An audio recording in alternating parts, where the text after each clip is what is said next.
Hi வணக்கம். இந்திய அரசியலமைப்பு சட்டத்தில இருக்கிற பிரியாம்பிள்ல ஷார்ட் ஃபார்மா நம்ம பார்த்துரலாம். இந்த பேராகிராஃப்ல உங்களுக்கு என்ன கொஸ்டின் கேட்பாங்க அப்படின்னு பார்த்தீங்கன்னா, அரசியலமைப்பு யாரால் கொடுக்கப்பட்டது அப்படின்னு கேட்பாங்க. அதுக்கான ஆன்சர் பார்த்தீங்கன்னா, we the people of India அப்படிங்கிறது. நெக்ஸ்ட் பார்த்தீங்கன்னா, இந்த 5 வேர்ட்ஸ் இருக்கு பார்த்தீங்களா, இந்த 5 வேர்ட்ஸ் உங்களுக்கு ஆர்டர்ல எழுத சொல்லி கேட்பாங்க. எது ஃபர்ஸ்ட் வரும், எது செகண்ட் வரும், எது தேர்ட் வரும்னு.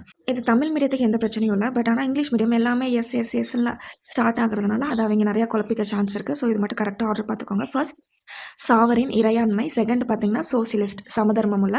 நெக்ஸ்ட் பார்த்தீங்கன்னா, செக்குலர் அப்படின்னா மதச்சார்பற்ற. நெக்ஸ்ட் வந்து டெமோக்ராட்டிக் அப்படின்னா ஜனநாயகம். ரிபப்ளிக் அப்படின்னா குடியரசு. இதில் நெக்ஸ்ட் கொஸ்டின் பார்த்தீங்கன்னா, ப்ரீஆம்பிள் இது வரைக்கும் எத்தனை தடவை அமெண்ட்மெண்ட் பண்ணியிருக்காங்க அப்படின்னு கேட்டிருப்பாங்க. அதுக்கான ஆன்சர் ஒரு தடவை தான். அது எத்தனாவது அமெண்ட்மெண்ட் பார்த்தீங்கன்னா, 42வது அமெண்ட்மெண்ட் எப்போ பண்ணாங்க அப்படின்னு பார்த்தீங்கன்னா 1976. அந்த அமெண்ட்மெண்ட்டில் என்ன பண்ணாங்க அப்படின்னாங்கன்னா, உங்களுக்கு ஒரு 3 வார்த்தையை அதில் இன்சர்ட் பண்ணியிருக்காங்க. எதுனா சோஷியலிஸ்ட், செக்குலர், இன்டெகிரிட்டி அப்படிங்கிற வேர்டு. சோசியலிஸ்ட் அப்படிங்கிறது ஏன்னா அந்த டைமில் தான் இருந்துட்டு இந்திரா காந்தி பீரியட் இல்லையா, அவங்க இருந்துட்டு சோசியலிசம் வந்து ஃபாலோ பண்ணாங்க. ஸோ அதனால் சோசியலிஸ்ட், செக்குலர் மதச்சார்பின்மை மற்றும் இன்டெகிரிட்டி அது பின்னாடி பார்க்கலாம். ஸோ 42வது அமெண்ட்மெண்ட் மூலயமா இன்சர்ட் பண்ண வார்த்தைகள் இது. இதெல்லாமே வந்து உங்களுக்கு என்ன பண்ணுவாங்க அப்படின்னா கொஸ்டினாக கேட்கலாம்.